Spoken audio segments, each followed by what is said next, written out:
আন্দোলন তো BJP IDP সরকার উচিত করে ব্লক কমিটির সেক্রেটারি রমেন দা మన ఇక్కడ లోకల్ నేతృత్వం అందరికీ నా వ్యక్తిగత పక్ష এবং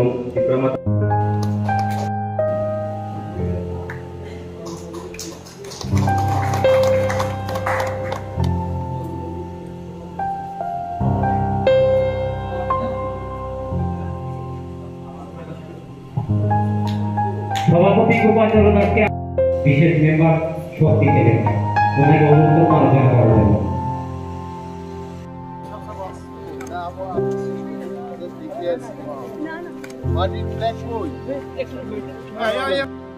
ডিপ্লোমাতা জিন্দাবাদ জিন্দাবাদ জিন্দাবাদ ডিপ্লোমাতা জিন্দাবাদ জিন্দাবাদ জিন্দাবাদ ডিপ্লোমাতায় আগত সমস্ত আমাদের সাথীদের জানাই স্বাগতম স্বাগতম স্বাগতম ডিপ্লোমাতায় আগত সমস্ত সাথীদের জানাই স্বাগতম স্বাগতম স্বাগতম ডিপ্লোমাতা জিন্দাবাদ জিন্দাবাদ জিন্দাবাদ। আজকে আমরা এখন এই মুহূর্তে আসারামবাড়ি কমিউনিটি হলের প্রাঙ্গণে দাঁড়িয়ে আছি। আজকে এখানে 22 পরিবারের 84 জন ভোটার বিজেপি ও সিপিএম দল ত্যাগ করে তিপ্রামথায় যোগদান করেছেন। খুব বয়স্ক একজন ভদ্রলোক, উনি সিপিএম দল থেকে আসছেন।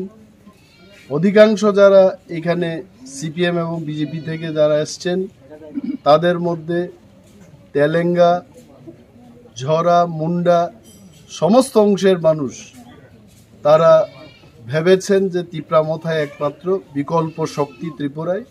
পিছিয়ে পড়া মানুষের জন্য আসারামবাড়ির মতো একটা প্রত্যন্ত অঞ্চলের উন্নয়নের জন্য একতাবদ্ধ ঐক্যতার জন্য তিপ্রামথা একমাত্র শক্তি, এটা বিশ্বাস রেখে আজকে তিপ্রামথা দলে যোগদান করেছে।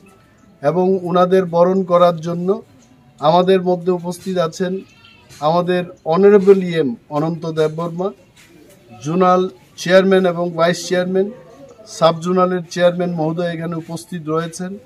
আরও আমাদের ব্লক এবং ডিস্ট্রিক্ট লেভেলের যারা কার্যকর্তারা ওনারা উপস্থিত আছেন ওনাদের বরণ করার জন্য। Tipra Motha long live, বোবাগ্রা long live.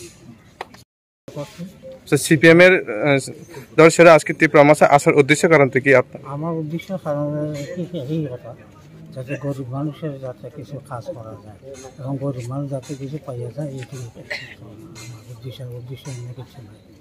আমার রাজনীতিগতভাবে কোনো দলগতভাবে কোনো ইয়ে নাই। আমার একমাত্রই যে এই পার্টিটা কাজটা একটা জনগণের একটা বিস্তার হোক, এই ভেবেই আমার। আপনার নাম? আমার নাম কীর্তিঞ্জয় গোস্বামী। আজকে আইটিএফটি সাইডা তিপ্রামথায় জয়েনিং করছি। আমার সাথে আরও লোক আছে, তার সবাইকে আমি এই তিপ্রামথার সাথে নিয়ে আসলাম। তিপ্রামথা আসার উদ্দেশ্য কারণটা কি? আসার উদ্দেশ্য কারণ হচ্ছে 2009 থেকে বিরোধী করার পর 2016 থেকে 18 বিজেপি আইপিএফটি সরকার দেখলাম জোটের সরকারের থেকে কাজ করার কোনো সুযোগ পাওয়া গেছে না। কাজের দায়িত্ব আছে, পদের অভাব নাই, তারপরে সব কিছু দেখা গেছে ঘোটালা, সঠিক কোনো বিচার। আমার মেইন উদ্দেশ্য আছে যেটা আমি আজকে কিছুক্ষণ আগেও আমরা বিরোধী দলের সাথে কথা বলবো, ঘোটালা যে কোনো বিষয় সরকারিভাবে ঘোটালা, ওইটার কোনো বিচার অন্তত পাইছে না। আর এই এলাকার ভিতরে সবচেয়ে বেশি যারা পার্টির লিগে কাজ করছে বা দীর্ঘদিনের পার্টির সবে একটা কিছু পাওয়ার আশার লিগে কাজ করে তাদেরকে বঞ্চিত দেখা যায়। তারা 2011-তে যেটা পাইছে তারাই এখন সুবিধা পাইতে, যারা বিরোধী জান্ডা বা আছে সরকার আনছে তারা কোনো রকমের কোনো কিছু পাওয়ার। যেমন আমি পরিবার, আমি খালি না, আমি অ্যাক্টিভভাবে বা আইপিএফটি বিজেপি জুটের 5 বছর থাকাকালীন আমি কিচ্ছু পাইছি না। হ্যাঁ, আমার লাগেও না। আমি যে কিছু পাইছেন দিছে না, কোনো কিছু দেখা গেছে পঞ্চায়েতের নাম নাই, কোনো কিছুতে নাম থাকে না। তো সরকারিভাবে কিছু জিনিস ঘোটালা আছে। ইদানিং কিছুদিন আগে এডিসি নির্বাচন হয়েছে, তার ভিতরে কিছু জিনিস আছে, এলাকার অনেক জিনিস সম্পত্তি আছে, এগুলি বিক্রি পর্যন্ত হয়ে যায়, কেউ প্রতিবাদ করেন। ওইটি হলো পার্টির সবচেয়ে দুর্বল জায়গা, যে পার্টি যদি এটি অ্যাকশন না নেয় তাহলে কিন্তু এলাকার মানুষের ক্ষতি। কালকে একজনে আমি যদি বালা থাকি, আরেকজন খারাপ করলে আমার পার্টির বদনাম। তার থেকে আমি পার্টির থেকে সইটা গেছি, আইপিএফটি হোক বিজেপি হোক, আমি তার থেকে সইটা গেছি। দর্শক এটার লেগে আমি সরে গেছি। আপনার নাম? আমার নাম ভালো নাম আশিস দেব। আইপিএফটির প্রেসিডেন্ট ছিলাম, আবার অর্গানাইজার সেক্রেটারি ছিলাম। কোন পার্টি ছেড়ে আজ ত্রিপুরা মতো জয়েন করেছেন? আইপিএফটি। চেয়ারম্যান আসলাম। তো কি কারণে আজকে ত্রিপুরা মতো আছে? ত্রিপুরা মানে তাইছি ওখানে তো সিপিএম এর পার্টি সাইডে দিয়ে আইলাম, ওখানে যেখানে দেখি সুবিধা আছে এখানে আইতাম। আপনার নাম? মায়েরানী সরকার।